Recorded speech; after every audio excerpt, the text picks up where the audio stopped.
আমার স্ত্রী নড়ছে। এই নড়াচড়া যেমন তেমন নড়াচড়া না, একেবারে আমি আমার স্ত্রীর সাথে মিলন করলে যেভাবে নড়াচড়া করে ঠিক একই রকম নড়াচড়া করছে। হঠাৎ আমার ঘুম ভেঙে গেল। আমি ঘাড় ঘুরিয়ে স্ত্রীর দিকে তাকালাম। এ কি, সে এইভাবে নড়াচড়া করছে কেন? আমি কিছুটা অবাক হলাম। ঘুমের ঘোরে মরীচিকা দেখছি মনে হলো, তাই চোখ কচলিয়ে আবার দেখলাম নড়াচড়াটা হঠাৎ করে থেমে গেল, কিন্তু আমার স্ত্রী অঘরে ঘুমোচ্ছে। দেখে মনে হচ্ছে সে গভীর ঘুমে মগ্ন। আমি শোয়া থেকে উঠে বসে গেলাম। অজানা ভয়ে আমার শরীর থির থির করে কাঁপছে। এত রাতে আমার স্ত্রী এভাবে নড়াচড়া করছে কেন? আমার কেন জানি মনে হলো কেউ একজন ওর সাথে মিলন করছিল। আমি ওকে ডাকতে লাগলাম, রাত্রি, এই রাত্রি। সে গভীর ঘুমে মগ্ন। আমি এবার তার শরীরে ঝাঁকুনি দিয়ে ডাকতে লাগলাম, রাত্রি, এই রাত্রি, ওঠো বলছি। আমার ঝাঁকুনিতে সে লাফ মেরে উঠে বসলো। হাঁপাতে হাঁপাতে বলল, কি হয়েছে? এভাবে ডাকলে কেন? তুমি এভাবে নড়াচড়া করলে কেন? সে কিছুটা অবাক হয়ে বলল, আমি আবার কই নড়াচড়া করলাম? আমি স্পষ্ট দেখেছি তুমি ঠিক যেভাবে নড়াচড়া করছিলে, যেভাবে তুমি আমি মিলন করলে নড়াচড়া করো। তোমার কি মাথা ঠিক আছে কাফি? আমি কেন শুধু শুধু ওভাবে নড়াচড়া করব? দেখো, এত রাতে তোমার সাথে ঘ্যানর ঘ্যানর করতে ইচ্ছা করছে না। তুমি ঘুমোলে ঘুমাও, না ঘুমোলে ড্রয়িং রুমে গিয়ে টিভি দেখো। আমি একটু বাথরুম থেকে ফ্রেশ হয়ে আসি বলেই রাত্রি খাট থেকে নেমে বাথরুমের দিকে চলে গেল। সে বাথরুমে ঢোকার সময় আমি তার পেছনের দিকে খেয়াল করতে দেখলাম তার পেছনের জায়গা বরাবর ভেজা। যা দেখে আমি চমকে উঠলাম। তার মানে আমি যা দেখেছি সেটাই সত্যি। ও কি কারোর সাথে মিলন করছিল? হঠাৎ আমি ওর দিকে চেয়ে চোখ ফিরিয়ে খাটের দিকে তাকালাম, যেখানেও শুয়েছিল। দেখলাম ঠিক জায়গা বরাবর ভেজা। আমার গলা শুকিয়ে আসছে, ভয় সারা শরীর কাঁপছে। এ কি করে সম্ভব? আমার স্ত্রী কার সাথে মিলন করছিল? কিন্তু এই রুমে তো আমি এবং ও ছাড়া আর কেউ নেই। এত রাতে কারো আসারও কথা না, এবং এই বাসায় আমি আমার স্ত্রী এবং মা ছাড়া কেউ থাকে না। তাহলে কি সে কাউকে রুমে ঢুকিয়ে রেখেছে? আমাকে ঘুমিয়ে রেখে সে ওর রুমে মিলন করছিল? তাৎক্ষণিক আমি খাট থেকে নেমে গেলাম। খাট থেকে নেমে এদিক ওদিক তাকাতে লাগলাম, কিন্তু কোথাও কাউকে দেখলাম না। হঠাৎ মনে পড়ল খাটের নিচের কথা। সেখানে কি কাউকে ঢুকিয়ে রেখেছে? নাকি ওরা মিলন করার সময় আমার ঘুম ভাঙতেই লোকটি ওর শরীরের উপর থেকে নেমে খাটের নিচে ঢুকে গেল?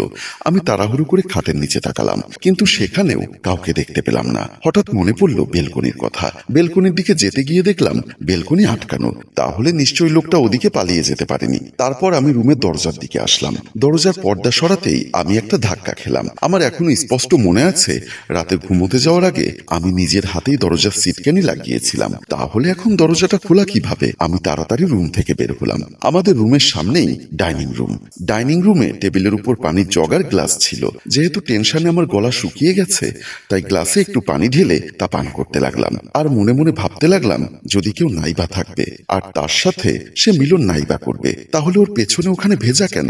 বিছানাটাও ভেজা কেন? পানি পান শেষ করে মনে মনে ভাবলাম, নিশ্চয়ই এখানে কেউ না কেউ আছে। হঠাৎ মনে পড়লো রান্নাঘরের কথা। আমাদের রুম থেকে বের হলেই ডাইনিং রুম। ডাইনিং রুমের সাথে লাগানো কিচেন রুম। লোকটি যদি দৌড়ে গিয়ে আমার রুম থেকে বেরো হয়, তাহলে সে পালিয়ে কিচেন রুমে ঢুকবে। আমি মনে মনে সাহস সঞ্চয় করতে লাগলাম। কিন্তু আমি ভীতু প্রকৃতির লোক। জীবনে কারোর সাথে মারামারি থাক দূরের কথা, কখনো ঝগড়াও করিনি। কিন্তু আমার মন বলছে, কাফি, তোকে অনেক সাহসী হতে হবে। তোর সবচাইতে মূল্যবান আমানত খেয়ানত করেছে এই লোকটা। তুই ওকে ছাড়িস না কাফি। সাহস নিয়ে গিয়ে যা। শক্ত একটা কিছু দিয়ে তার মাথায় একটা সজোরে আঘাত কর, যাতে সে চিরজীবনের জন্য তোর প্রিয়তমা স্ত্রীর পথ থেকে সরে যায়। মনে মনে অনেক সাহস সঞ্চয় করলাম। তারপর এদিক ওদিক তাকিয়ে শক্ত কিছু খুঁজতে লাগলাম। হঠাৎ চোখে পড়ল দেওয়ালের সাথে লাগানো ঝাড়ু। ঝাড়ুটা হাতে নিলাম। পরখ করে দেখলাম অতটাও শক্ত না, তবু হাতের লাঠি বলে কথা। ঝাড়ুটা দুই হাতে চেপে ধরে ধীরে ধীরে রান্নাঘরের দিকে গেলাম। রান্নাঘরে এসে দেখি কোথাও কেউ নেই। তার মানে লোকটা রান্নাঘরেও ঢোকেনি। তাহলে নিশ্চয়ই বেটা ড্রয়িং রুমে চলে গেছে। তাই আমি অনেক সাহস নিয়ে ড্রয়িং রুমের দিকে গেলাম। আমাদের ড্রয়িং রুমের দিকে যাওয়ার আগে একটা বাথরুম আছে। আমি যখন ড্রয়িং রুমের দিকে যাচ্ছিলাম, হঠাৎ আমার মনে হলো ছট করে একটা আওয়াজ হওয়ার সাথে সাথে আমি ভয়ে ফ্লোরে পড়ে গেলাম। বুকের মধ্যে থুথু ছিটিয়ে বাথরুমের দরজাটার দিকে তাকালাম। কে যেন বাথরুমের ভেতর থেকে দরজা লাগিয়ে দিয়েছে। ভয় আমার সারা শরীর কাঁপছে। একবার ইচ্ছা করছিল রাত্রিকে ডাকি, সে সাথে থাকলে আমার সাহস বাড়বে। কিন্তু পরক্ষণে মনে হলো এই ঘটনার মূল নায়িকা তো সে তো জানে এই লোকটাকে। ওরা দুজন মিলেই তো পরকীয়ার নাটক সাজিয়েছে। রাত্রিকে ডাকলে বরং হিতে বিপরীত হবে। লোকটি আমার হাতে ধরা পড়ে গেলে ওরা বাঁচার জন্য দুজনে মিলে আমাকে শেষ করে দিবে। রাত্রি আমার স্ত্রী হলেও এই মুহূর্তে সে আমার শত্রু। শত্রু দিয়ে শত্রু ধরা যাবে না। তার চেয়ে বরং ভালো হয় মাকে ডাকলে। কিন্তু না, আমাদের এই পাপের নাটকে মাকে ডাকা যাবে না। এমনিতে আমার মা অসুস্থ মানুষ। সে যদি শোনে তার ছেলের বউ পরকীয়া করেছে, তাহলে নির্ঘাত স্ট্রোক করবে। আবার মনকে শক্ত করতে লাগলাম। কাফি, বসে থাকলে হবে না। মনকে শক্ত করে উঠে দাঁড়া, গিয়ে লাথি মেরে বাথরুমের দরজা ভাঙ এবং ভেতর থেকে বের করে আন তোর শত্রুকে, তারপর নিজের হাতে তোর শত্রুকে এবং তোর স্ত্রীকে একসাথে শেষ করে দে। আবার মনকে প্রশ্ন করলাম, স্ত্রীকে কেন শেষ করব? সে তো আমার স্ত্রী। মন আমায় উত্তর দিল, রাত্রি যদি তোর স্ত্রী হবে তাহলে সে তোর পাশে শুয়ে পরপুরুষের সাথে মিলন করে কিভাবে? রাত্রি তোর স্ত্রী হলেও চরম শত্রু, আর শত্রুকে ক্ষমা করতে নেই। উঠে দাঁড়া কাফি। আমি মনের কথা মতো উঠে দাঁড়ালাম। তারপর ধীরে ধীরে শক্তি সঞ্চয় করে যখনই বাথরুমের সজোরে লাথি দিতে যাব, তখনই দেখলাম বাথরুম খুলে বের হয়েছে আমার অসুস্থ মা। মা আমাকে দেখে বলল, কিরে কাফি, আমাকে লাথি মারতে চাইলি কেন? হঠাৎ করে মাকে দেখে আমি চমকে উঠলাম। থতমত খেয়ে বললাম, না মা, কই, আমি কেন তোমাকে লাথি দিতে যাব?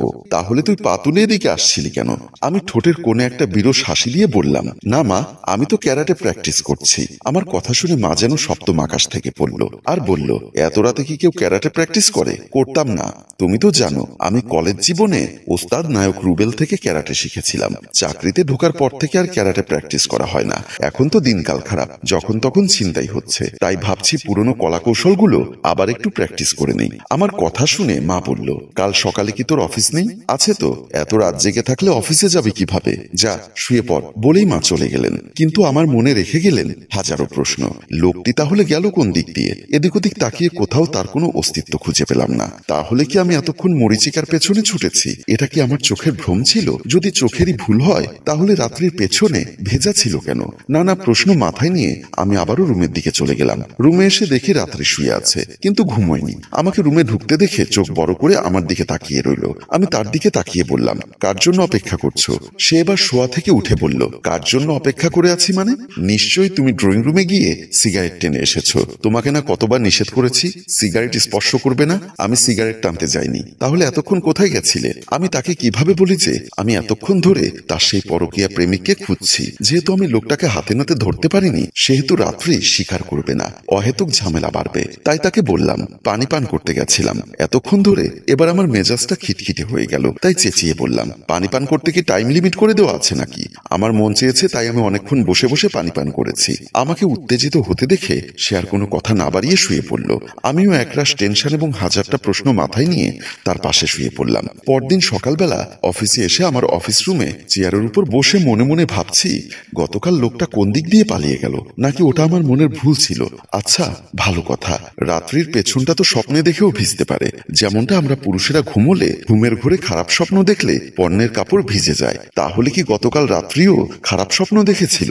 আচ্ছা মেয়েদেরও কি হতে পারে? যখন আমি চেয়ারে হেলান দিয়ে বসে বসে কথাগুলো ভাবছিলাম, এমন সময় অফিস রুমে একটা ফাইল হাতে প্রবেশ করলো আমার কলিগ জোনাকি। জোনাকির সাথে আমি খুবই ফ্রি, একেবারে বন্ধুর মতো কথাবার্তা বলি। জোনাকি আমার পাশের চেয়ারে বসে বলল, কি ব্যাপার কাফি, কি ভাবছো? কিছু না, কিন্তু তোমাকে দেখে তো খুব টেনশনে মনে হচ্ছে। একবার মনে মনে ভাবলাম জোনাকিকে জিজ্ঞাসা করব মেয়েদেরও হয় কিনা, কিন্তু শব্দটা কেমন জানি বিশ্রী। আমি জোনাকির সাথে যতটাই ফ্রি হই না কেন, এ ধরনের বিষয়গুলো নিয়ে কখনো কথা বলিনি, তাই প্রশ্নটাও ওকে করতে পারলাম না। এড়িয়ে যাওয়ার জন্য বললাম, না না, ফাইলে সিগনেচার করতে হবে, এদিকে দাও, আমি ফাইলটা চেক করে সিগনেচার করে দিয়ে তোমার রুমে দিয়ে আসবো। টিফিন টাইম হয়ে গেছে, তুমি টিফিন করতে যাবে না?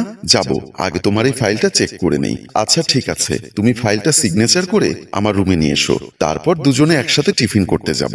বলি জোনাকি আমার অফিস রুম থেকে বের হয়ে গেল। আমি ফাইলটা হাতে নিয়ে আবারও গত রাত্রের কথা ভাবতে লাগলাম। আসলে সত্যি কি গত রাত্রে কেউ আমার রুমে এসেছিল, নাকি রাত্রির স্বপ্নদোষ হয়েছিল? কিন্তু আমি যে স্পষ্ট রাত্রিকে নড়াচড়া করতে দেখছিলাম। আচ্ছা মেয়েদের সময় কি ওরা এভাবে নড়াচড়া করে? কিছুই মাথায় ঢুকছে না। না, বিষয়টা জোনাকি থেকে জিজ্ঞাসা করতেই হবে।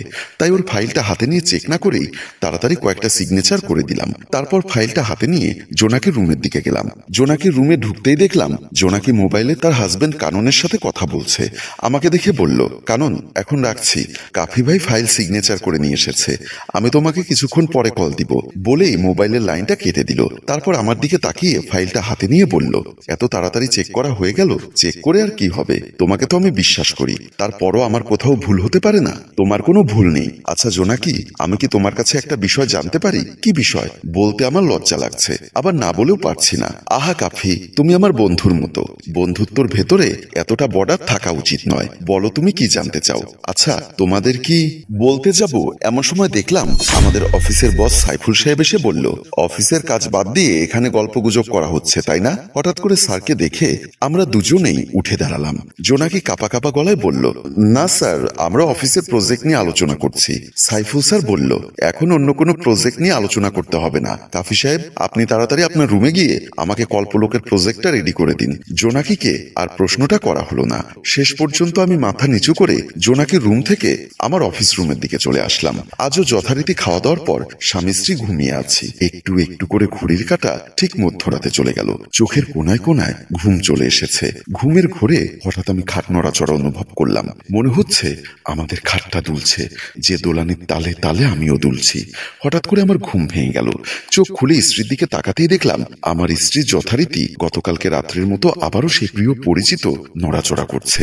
আমি এবার স্পষ্ট লক্ষ্য করলাম সে মিলনের ভঙ্গিমায় নড়াচড়া করছে। হঠাৎ আমি তার চেহারা থেকে চোখটা যখন তার সামনের দিকে নিয়ে গেলাম, দেখলাম তার গায়ের উপর একটা লোক, যা দেখে আমি চমকে উঠলাম। হ্যালো ভিউয়ার্স, আপনারা কি এই লোকটা কে সেটা জানতে চান? জানতে চাইলে আমাদের কমেন্ট বক্সে লিখতে হবে দ্বিতীয় পর্ব চাই। একটা কথা মনে রাখবেন, যে গল্পের কমেন্টস, ভিউজ এবং শেয়ার কম হয়, আমরা সেই গল্পের দ্বিতীয় পর্ব তৈরি করি না। তাই উক্ত গল্পের দ্বিতীয় পর্ব দেখতে চাইলে এক্ষুনি গল্পটি আপনার ফেসবুকে শেয়ার করে দিন। এতক্ষণ ধরে গল্পটি দেখার জন্য আপনাকে অসংখ্য ধন্যবাদ।